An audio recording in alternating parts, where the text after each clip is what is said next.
Okay. Of course, we want them to graduate on time, right? Can you see the slide clearly? Yes, clearly. Okay. And we want them to be independent and responsible. Maybe I should add responsible here. Sure. Yeah. Be independent. Because we are not babysitter. We don't want to babysit our supervisor. Because we just monitor them, right? That is the term that we use. And we facilitate them. Okay.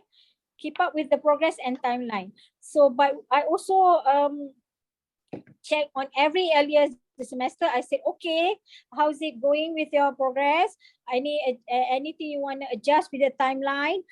Anything that you need to, so that you're because kita ada fixed timeline, but there are things can happen, and just inform me if you need to make some changes to your progress, your study plan. Okay. Good research skill, know their topic well. My first question is, when you want to do, you have to ask the students, because we also have expectations. It's very rare lah, I change the topic of the students because I want certain thing, but they know my area. If you want to do my areas, you come to me. If you want to do other topics, you go, I will suggest you to other supervisor. That will be fair for me and for you. Because if you come to me and you expect me to do something that is not my expertise, that will be a struggle for me, and you're not going to get what you want, and it's not fair for you. Okay, stay focused and prioritize, because sometimes it's easily for us to jumpa benda baru, nak buat benda baru. You keep on changing on refining and focusing is the better things to do lah. When you have topics, you refine, you focus. But changing totally once or twice perhaps okay, but proposal must be done within 6 months. Otherwise, it's going to be, you punya motivation will be affected. So I always say to my students, because we in education we have a qualifying exam, and then we have proposal defense. So this one other stages there, and yang by research different. By research is straightforward, but by research pun students can easily get distracted, and that's why we have to help them strategize. Okay. I also expect I think we all expect students to be consistent in work. 3 bulan diam. We have students like that. Check on them. So that's why when we have this monthly assembly kind of thing, it's good. They can always say, madam, I don't have anything to report because it's okay. But at least you get, kita panggil apa, touch base with them.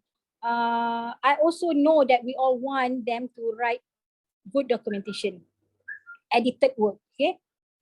Okay, kalau work not edited, when I first started, I tolong lah edit the work. But later on, you don't have the energy, and we just want to focus on the content. So make sure but to me, language is not a barrier. Be it foreigners, Malay students, whatever, if their English is not good, they can always polish the grammatical aspect. And we don't want to fail students because their English is bad. And I have one supervisor who actually very good, but language-wise not so good, and I feel sad that during the Viva, the committee penalized. It's not the external committee yang penalized dia jadikan major revision because of the grammar. Grammar can be ironed out. It's just a medium of communication. So why big fuss? Sorry lah, emotional sikit. Proactive. We all want our students to be proactive. They have to be ahead of time. Really, it is our momentum akan, excited lah budak ni, advance kan.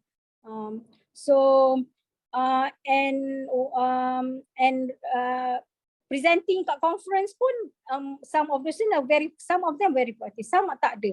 So we have to encourage.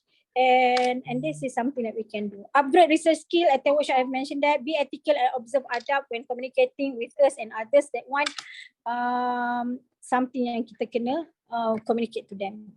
While in progress, stay connected, especially people who've been very quiet. Okay, provide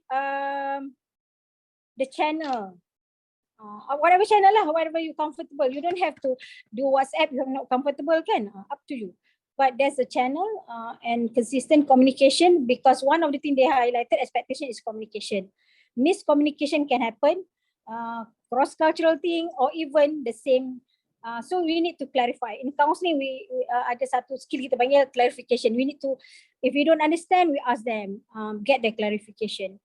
Allow them to share their struggles, okay, the challenges. And normally favorite question saya lah, okay, you've been a little bit behind, what's going on? There's something going on in your life, what's holding you, things like that. Just invite that questions to the students, the supervisee, and that at least give them the room to share with us. Encourage them to communicate,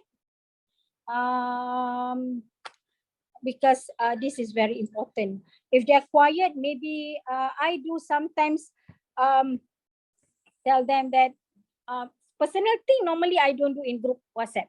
I will personally communicate. God knows, berjam-jam, kadang-kadang we talk on the phone for hours.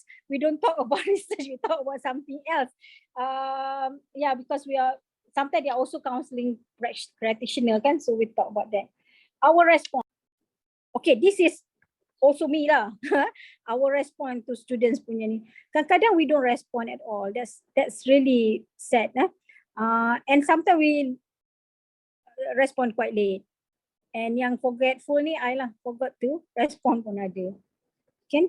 And sometimes, like I said, you have some students yang get very disappointed because they want to get things done quickly, but they themselves send in late. So I have to be very direct.